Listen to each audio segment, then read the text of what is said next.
Okay, hello, welcome back to day 20 of the Will Taylor Chess Christmas calendar. Yesterday we finished on my peak blitz elo of all time with 2246. Now this was achieved by exclusively playing people stronger than me at the game by clicking create a game and then going for the only plus 500 range rather than any minus range. We don't want to play anyone low rated. We're striving forward, and as I said yesterday, I think I can tango with the big boys. Really doubling down on that phrase, not quite sure why. But 2246, Can I breach 2250, which was one of the goals for this series?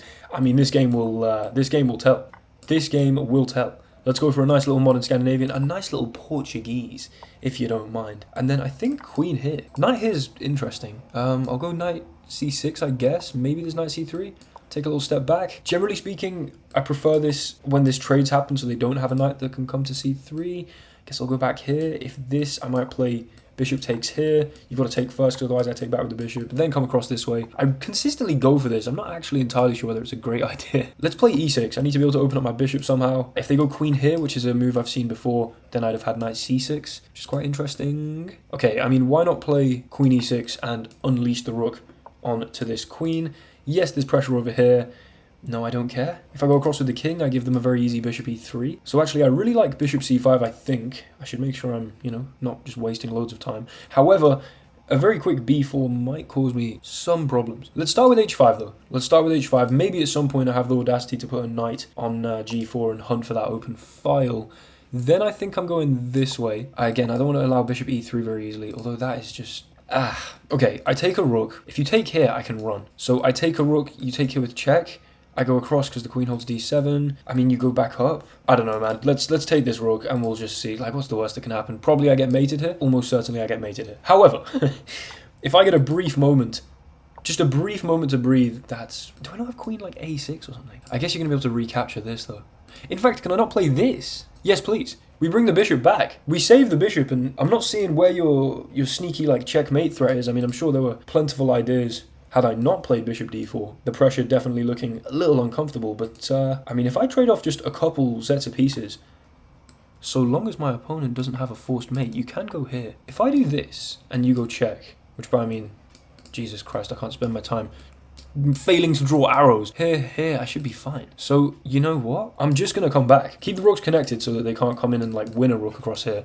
Right, but now all I need to be really majorly concerned about is the situation on the clock. If I can run my king somehow to the king side, I mean, life is good. You know what I'm saying? Now, if they come across here, I can trade a pair of rooks with check. I'm happy going up here. You can give the check, but I can just step across. Oh, this is scary, man. This is scary stuff. Here, I'm held by the knight. I'm going for it, I think. I don't think you have a meaningful check. Yeah, they step back with the queen, okay. Now I'm thinking I might just... Oh man, I don't know. Here? Does that make sense? I kind of think that might make sense. I want that queen trade. Although, okay, they might have had this.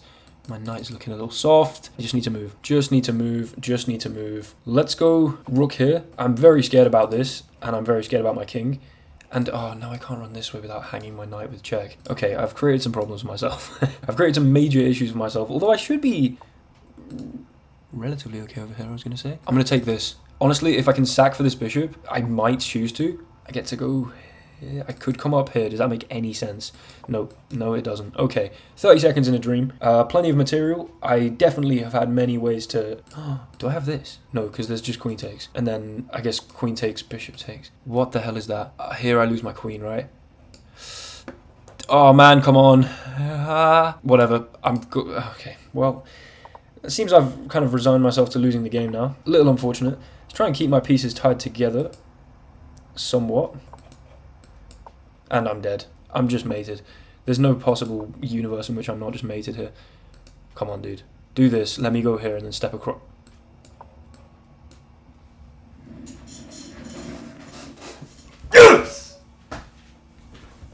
Oh, yeah, baby. After takes, we would have taken with mate, the knight holding this. My idea was that if they took the knight, we would have still, after knight takes, had that threat. Okay, so an absolute mess of a game, although up until here, I played pretty much perfectly. So if we just have a quick skim through, yeah, this was handled very well. Castling going here, bishop takes, bringing the knight across. The bishop goes back, I can play e6. I can unleash my queen onto the... I mean, this is just lovely.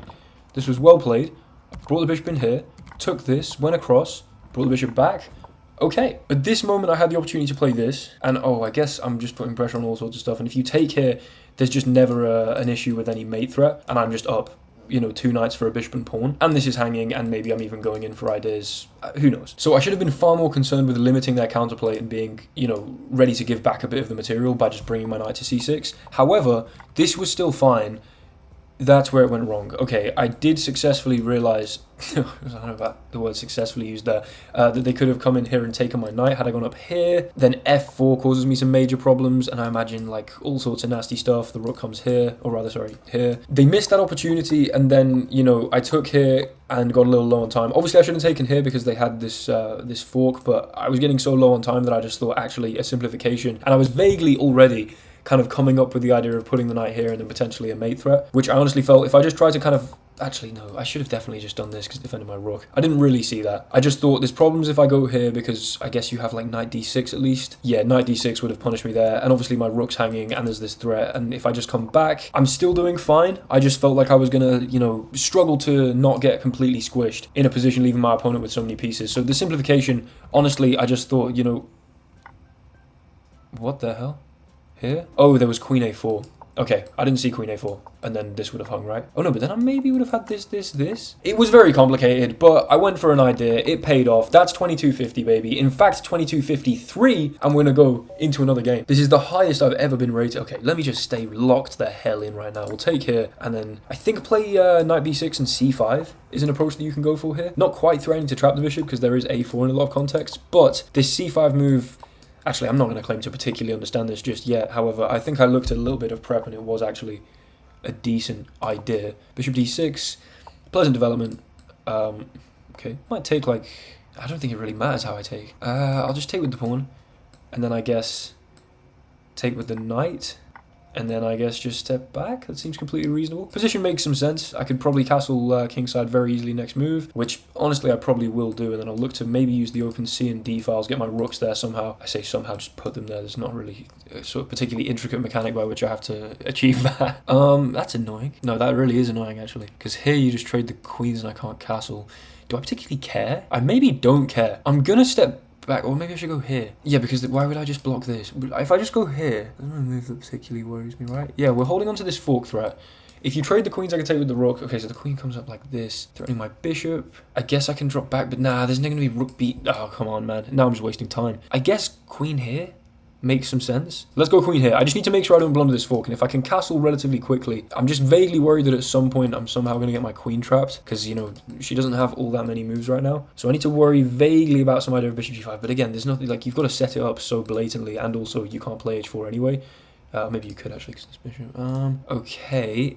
Yeah, if I go for that, though, there's going to be c7 problems. I can just drop all the way back here, and I think I'm going to now. We don't have the problem of them trading the queens to mean that I can't castle. I just need to castle, dude, and play a6 and get rid of this knight, and then I can free up the bishop. In fact, a6, bishop, a7. With the weakening of this diagonal, given that f4's been played. Jesus. Oh no, what's going on here? g4 after that? I mean, I have to take this. Are you going to play g4? It seems...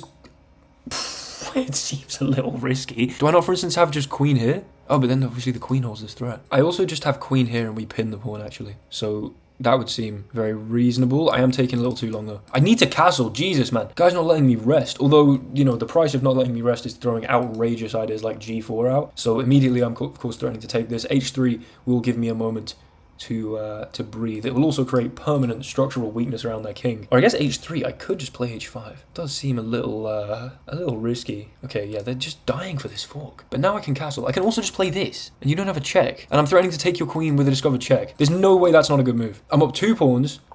You can't stop me castling. That makes sense, though. Does e5 make sense? I mean, I'm almost certain it does, but it also kind of drastically improves this bishop. Right, I'm thinking I'm going to take... And then I'm just gonna... You're an idiot. You're an absolute idiot. Why would I take? Why on earth would I take? This is just gonna hang... Okay, I don't want to hang a full piece. I'd rather hang an exchange. Would I, though? Trade knight c7? Man, I suck. I actually suck so badly. How can I suck this badly? Oh, come on, man. Just move, I guess. They can come in with the fork now. I can go up, and maybe they end up taking here and just everything collapses. All that. We'll get a bit of activity there. Going for the fork, king e7. I just burned way too much time, though. So now it's not even like... I should have just moved, man. I really do spend far too much time. That's okay, though. Just bring this here. Yep. Yep. It's a little problematic. It's a little problematic. Just keep pushing. We're doing something. Yeah, no, I just have 0 time.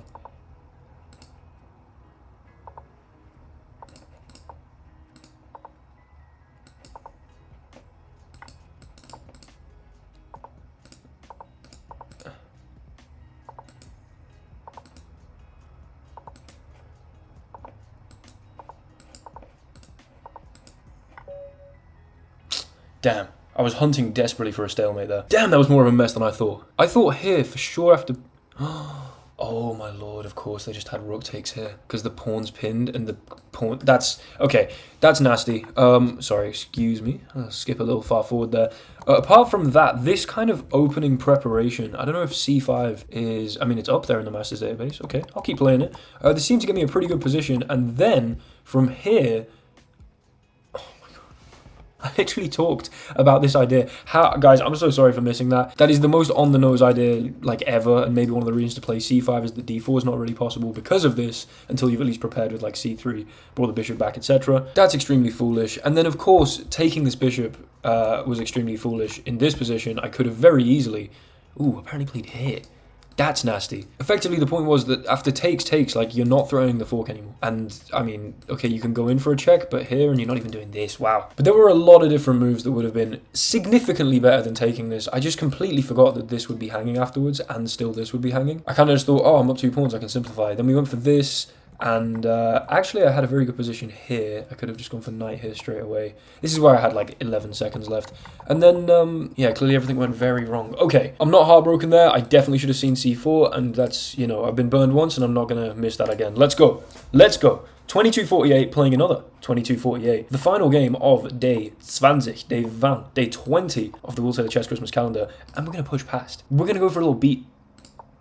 This is an absolutely intriguing approach from my opponent. We've won Connect 4, so, I mean, there's that. Okay, I take here, that's problematic because the queen hits here. I think I have knight e4. We hit the bishop.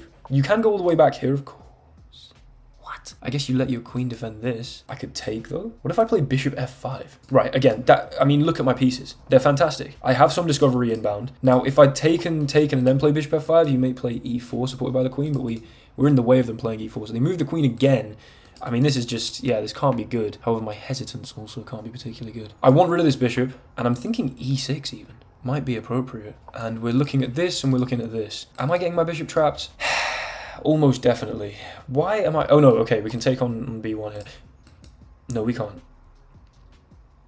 No, we can't. And also, if I take here, queen takes, and you're attacking my rook. I have a special talent, and that special talent involves making moves that are so bad, it's like I'm trying to lose the game. However, I do have this. h6. Bishop f6. No, h6. Now, if you take here, I get to take the knight, so you haven't won any material. Now, you can take here and, like, okay, I hate everything that's happened with my pawns. Maybe I should have gone with the bishop, who knows.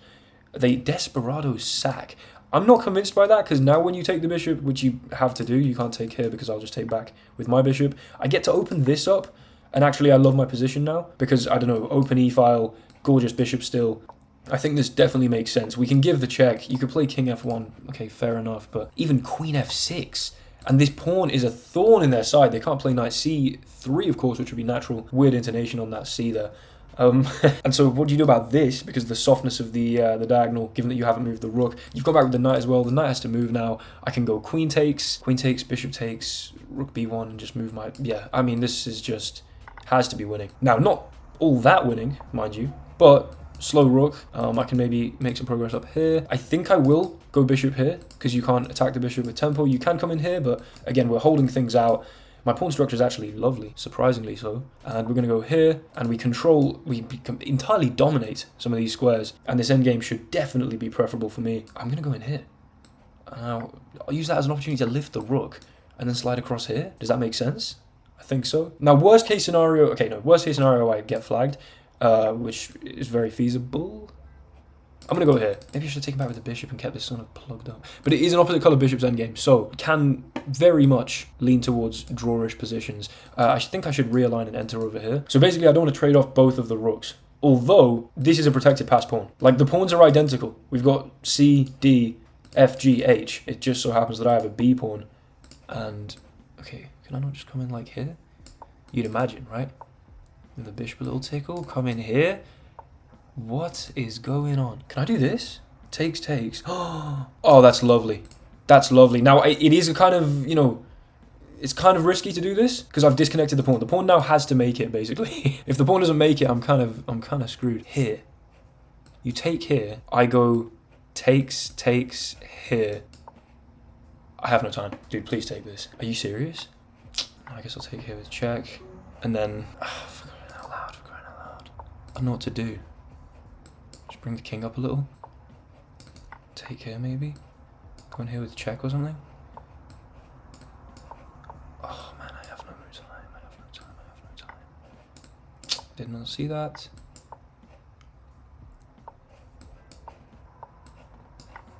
Thank you. Thank you. Thank you.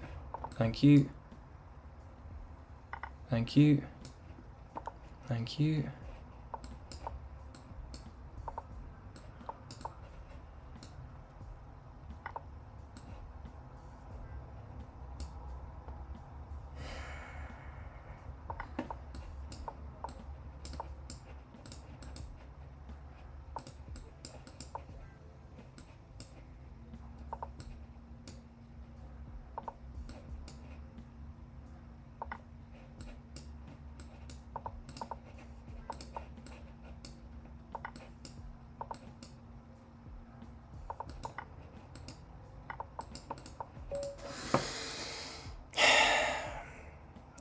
I'll take the draw. I deserved the win there, you know, positionally speaking, of course. However, had I not taken that pawn there, I don't know how much time I had. It was about 1 second. That wasn't the finest pre-moving, but not losing that was huge. Not losing that was absolutely huge. Okay, so never in trouble that game. I built a lovely advantage, and then after this point, yeah, this is where I had 20 seconds. I mean, listen.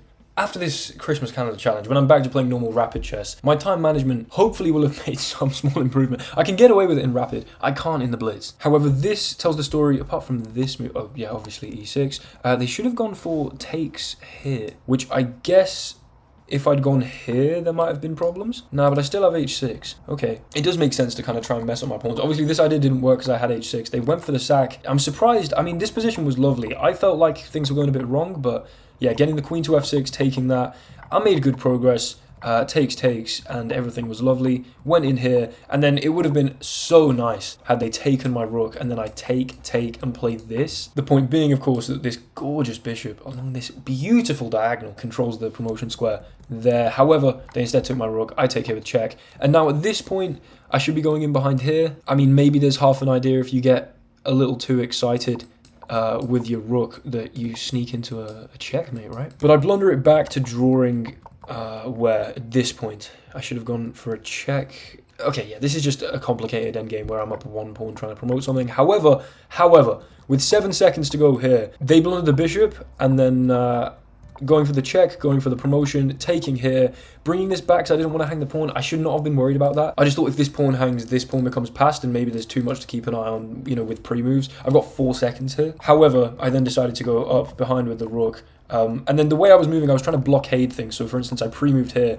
Like I had 1.1 seconds left here and they had 3 pawns. So actually the fact I got this draw is fantastic. I pre-moved this, then I was able to pre-move going under, pre-move this again, because had they not pushed it, I'm going over and I can pre-move this. As long as I get under here, then there's no chance of them giving a check, which takes my time, of course, and then we can just pre-move away so they're not threatening the rook, come up, bring the king up, pre-move this, and then just walk around, get onto a square that is held, although they couldn't come and attack this anyway. But then, yeah, get rid of that pawn, and then, okay, desperately try. You know, we make a bit of a Hail Mary. Clearly, I'm completely winning in the end. 10 more seconds, maybe I get the job done. But 22-48, we have gained 2 elo precisely today. We got 1 win, 1 loss, and 1 draw, but gained 2 elo because we're playing high-rated players. Now, this feels good. We did, for the first time ever, breach 2250. This is awesome, but I see no reason to stop now. We're 48 elo up on the entire series. It's been 20 days, so we're gaining 2.4 elo per day, okay? But having passed 2250, I will, I think, consider this series pretty much a success, whatever happens from here. Now, if I lose 3 games in a row for the next 5 days and end up at 2200 again, that might suck. But I see no reason at all why I can't push for greater heights tomorrow. Thanks so much for watching. Like, comment, and subscribe, and I'll see you tomorrow for day 21, where we'll try and stabilize the elo a little above 2250. Goodbye.